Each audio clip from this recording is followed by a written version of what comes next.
1, 2, 3, come on!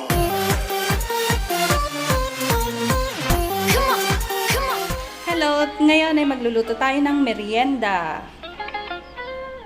At magluluto tayo ng turon.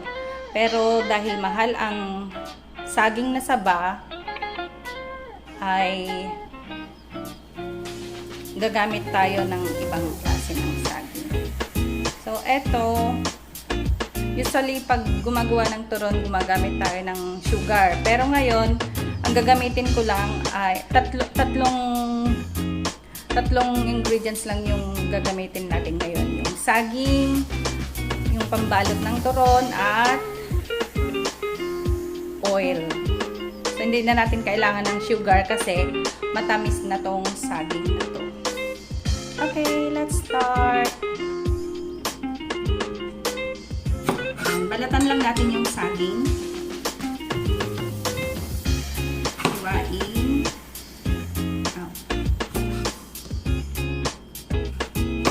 Hiwain at balatan.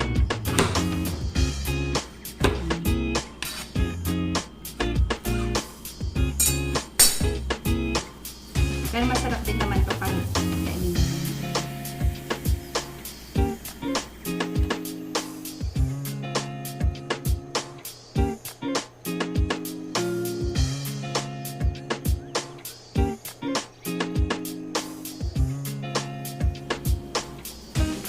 Natin ng 8 pambalot.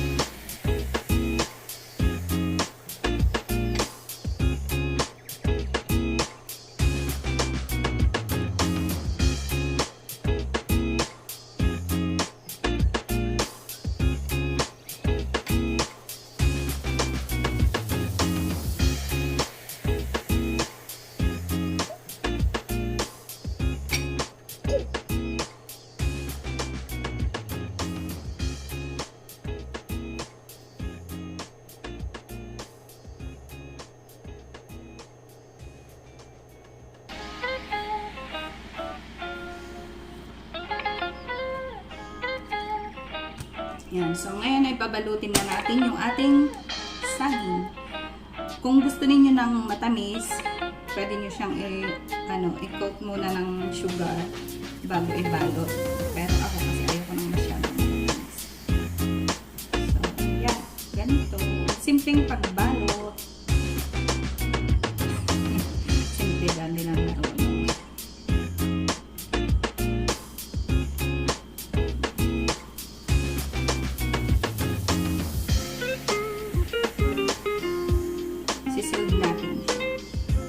Kabilang dulo.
Tapos na.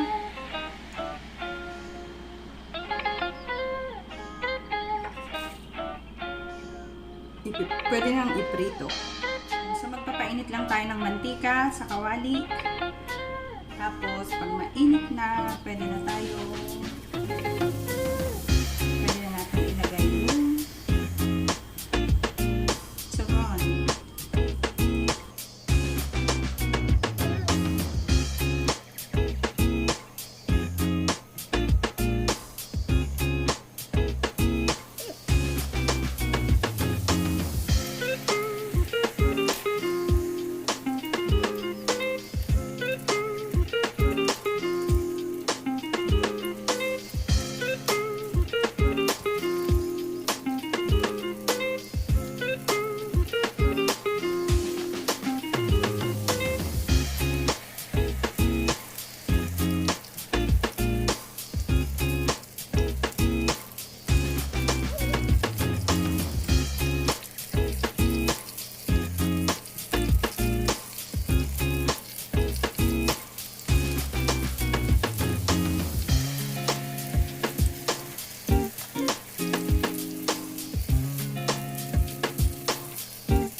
Murang turon.